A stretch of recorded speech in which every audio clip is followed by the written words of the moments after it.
വർഷങ്ങൾക്ക് മുമ്പ് നടന്ന ഒരു കാര്യം. ബീഹാറിലെ അധിക വികസനം എത്തിയിട്ടില്ലാത്ത സമ്പത്പുരി ജില്ലയിലെ ഉൾനാടൻ ഗ്രാമമായ താജ്പുരിയിലെ സഞ്ജീവ് സൂര്യവംശി എന്ന കർഷകൻ. കൃഷിയായിരുന്നു അയാളുടെയും കുടുംബത്തിന്റെയും ജീവിതമാർഗം. പകലന്തിയോളം കൃഷിയിടങ്ങളിൽ വിയർപ്പൊഴുക്കിയ സഞ്ജീവിന് നല്ലൊരു വരുമാനവും കൃഷിയിൽ നിന്ന് ലഭിച്ചിരുന്നു. എന്നാൽ ഒരു സുപ്രഭാതത്തിൽ തന്റെ കൃഷിയിടങ്ങളിൽ നല്ലൊരു പങ്ക് സഞ്ജീവ് സമീപ ഗ്രാമത്തിലുള്ള ഒരു കർഷകന് വിറ്റു. ഗ്രാമവാസികളും സുഹൃത്തുക്കളും ബന്ധുക്കളും ഒക്കെ സഞ്ജീവ് കാണിച്ചത് ആന മണ്ടത്തരമാണെന്ന് പറഞ്ഞു. എന്നാൽ അവരോടെല്ലാം സഞ്ജീവിന് പറയാൻ ഒരു കാരണമുണ്ടായിരുന്നു. മകൻ വൈഭവ് സൂര്യവംശിയെ ഒരു ക്രിക്കറ്റ് കളിക്കാരനാക്കണം. തനിക്ക് സാധിക്കാതെ പോയ സ്വപ്നം മകനിലൂടെ സാക്ഷാത്കരിക്കണമെന്ന ആഗ്രഹമായിരുന്നു ആ പിതാവിൻ്റെത്. ആ ഒറ്റ കാരണത്തിന് വേണ്ടിയാണ് കൃഷിയിടം വിറ്റത്. മകനെ ലോകം അറിയുന്ന ഒരു ക്രിക്കറ്ററാക്കാൻ നല്ല ചെലവ് വരുമെന്ന് ആ കർഷകന് അറിയാമായിരുന്നു. ശേഷം സംഭവിച്ചതാണ് ചരിത്രം.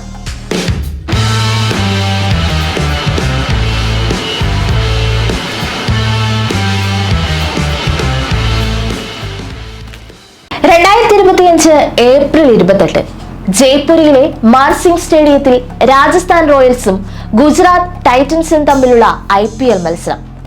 ഈ സീസണിൽ നിരാശ പടർത്തുന്ന പ്രകടനങ്ങളുമായി പിന്നിലായി പോയ രാജസ്ഥാന് ഇനിയുള്ള മത്സരങ്ങളെല്ലാം ജീവൻ മരണ പോരാട്ടമാണ്.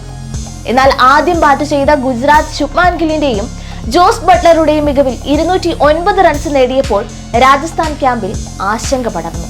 പക്ഷേ ലോക ക്രിക്കറ്റിനെ ത്രസിപ്പിക്കാൻ പോകുന്ന ഒരു 14കാരന്റെ അതുല്യ പ്രകടനം അക്ഷരാർത്ഥത്തിൽ മത്സരഗതിയാകെ മാറ്റിമറിക്കുകയായിരുന്നു.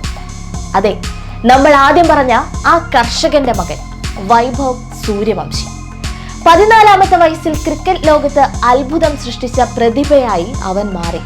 അന്ന് കൃഷിയിടം വിറ്റ സഞ്ജീവ് സൂര്യവംശി എന്ന കർഷകന്റെ മനം നിറഞ്ഞു. വെറും 38 പന്തിൽ 101 റൺസ് അടിച്ചുകൂട്ടിയ വൈഭവ് സൂര്യവംശിയുടെ വെടിക്കെട്ട് ബാറ്റിംഗ് മികവിൽ രാജസ്ഥാൻ കരുത്തരായ ഗുജറാത്തിനെ അനായാസം മറികടന്നു. IPL തുടങ്ങുന്നതിന് മുമ്പ് സഞ്ജു സാംസൺ വൈഭവ് സൂര്യവംശിയെ കുറിച്ച് പറഞ്ഞ വാക്കുകൾ ഇപ്രകാരമായിരുന്നു: വെറും 13 വയസ്സ് മാത്രമുള്ള വൈഭവ് സൂര്യവംശിയുടെ തകർപ്പനടികൾ കാണാൻ തയ്യാറാകുക. പരിശീലനത്തിനിടെ അവൻ മൈതാനത്തിന് പുറത്തേക്ക് സിക്സറുകൾ പായിക്കുന്നത് കാണേണ്ട കാഴ്ചയാണ്. വലിയ ആത്മവിശ്വാസത്തിലാണ് അവൻ. ഒരു ചേട്ടനെ പോലെ അവന് എല്ലാ പിന്തുണയും നൽകും. ഏതായാലും സഞ്ജുവിന്റെ വാക്കുകൾ വെറുതെയായില്ല. ചരിത്രം കുറിച്ച ഇന്നിംഗ്സുമായി വൈഭവ് കളം നിറഞ്ഞു. ശരിക്കു പറഞ്ഞാൽ ജയ്പൂരിൽ ഒരു സൂര്യൻ ഉദിച്ചുയരുകയായിരുന്നു. 11 സിക്സറുകളും 7 ഫോറും ഉൾപ്പെടുന്നതായിരുന്നു വൈഭവിന്റെ വെടിക്കെട്ട് ഇന്നിംഗ്സ്. അതിനൊപ്പം ഒരു പിടി റെക്കോർഡുകളും അവൻ നേടി. IPL-ലെ വേഗതയേറിയ 2ാമത്തെ സെഞ്ചുറി എന്ന നേട്ടവും 2020-ൽ സെഞ്ചുറി നേടുന്ന ഏറ്റവും പ്രായം കുറഞ്ഞ താരമെന്ന നേട്ടവും വൈഭവ് തന്റെ പേരിൽ കുറിച്ചു. 35 പന്തിലാണ് വൈഭവ് തന്റെ സെഞ്ചുറി നേട്ടം പൂർത്തിയാക്കിയത്. 2011 മാർച്ച് 27-ന് ജനിച്ച വൈഭവ് 2008-ൽ ഇന്ത്യൻ പ്രീമിയർ ലീഗ് ആരംഭിച്ചതിന് ശേഷമാണ് ജനിച്ചത്. ടൂർണമെന്റ് ആരംഭിച്ചതിന് ശേഷം ജനിച്ച് IPL-ൽ കളിക്കുന്ന ആദ്യ താരം എന്ന നേട്ടവും വൈഭവ് സ്വന്തമാക്കിയിരുന്നു. 6ാമത്തെ വയസ്സിൽ ടെന്നീസ് ബോളിൽ കളിക്കാൻ തുടങ്ങിയ വൈഭവ് 8ാം വയസ്സിൽ സമസ്പുരിയിലെ പ്രാദേശിക ക്രിക്കറ്റ് അക്കാദമിയിൽ ചേർന്നു. 10 വയസ്സായപ്പോഴേക്കും അണ്ടർ 14 ടൂർണമെന്റുകളിൽ തുടർച്ചയായി സെഞ്ചുറി നേടി. വൈഭവിന്റെ മികച്ച ടൈമിങ്ങും കൈയും കണ്ണും തമ്മിലുള്ള ഏകോപനത്തിലെ മികവുമാണ് അന്നത്തെ പരിശീലകൻ അരുൺ കുമാറിന്റെ ശ്രദ്ധയിൽപ്പെട്ടത്. ഇതോടെ വൈഭവിന്റെ അച്ഛനെ വിളിച്ചു വരുത്തി. അത്യാധുനിക പരിശീലനം നൽകുന്നതിനു വേണ്ടി പാട്ന ക്രിക്കറ്റ് അക്കാദമിയിൽ ചേർക്കണമെന്ന് നിർദ്ദേശിച്ചു. എന്നാൽ വലിയ ചെലവേറിയ കാര്യമായിരുന്നു അത്.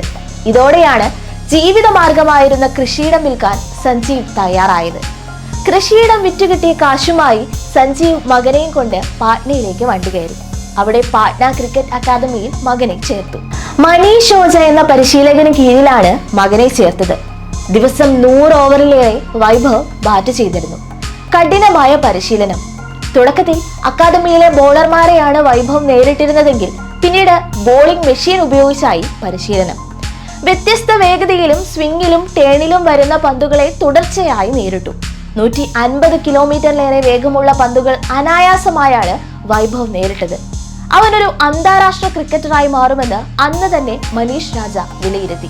ഒരു അന്തർ സംസ്ഥാന അണ്ടർ 19 ടൂർണമെന്റിൽ ട്രിപ്പിൾ സെഞ്ചുറി നേടിയ വൈഭവ് സൂര്യവംശി എന്ന 14കാരൻ ക്രിക്കറ്റ് ലോകത്തെ ഞെട്ടിച്ചു. പിന്നാലെ ഏഷ്യ കപ്പ് അണ്ടർ 19 ഇന്ത്യയുടെ ഓപ്പണറായി റൺസുകൾ വാരിക്കൂട്ടി. ഇതോടെയാണ് IPL താരലേലത്തിൽ രജിസ്റ്റർ ചെയ്യാൻ വൈഭവിന് സാധിച്ചത്. 1.1 കോടി രൂപയ്ക്ക് വൈഭവിനെ രാജസ്ഥാൻ സ്വന്തമാക്കുകയും ചെയ്തു. ആദ്യ മത്സരങ്ങളിൽ അവസരം ലഭിച്ചില്ലെങ്കിലും കിട്ടിയ അവസരങ്ങൾ നന്നായി പ്രയോജനപ്പെടുത്താൻ വൈഭവിന് കഴിഞ്ഞു. ഇന്ത്യൻ ക്രിക്കറ്റ് ആരാധകരുടെ കണ്ണുകൾ ഇനിയുള്ള നാളുകളിൽ വിരാട് കോഹ്ലിയെയും സഞ്ജു സാംസണെയും റോൾ മോഡലായി കാണുന്ന ഈ 14-കാരനായിരിക്കുമെന്ന് ഉറപ്പായി കഴിഞ്ഞു. കാത്തിരിക്കാം കൂടുതൽ മാസ്മരികമായ ഇന്നിംഗ്സുകൾക്കായി.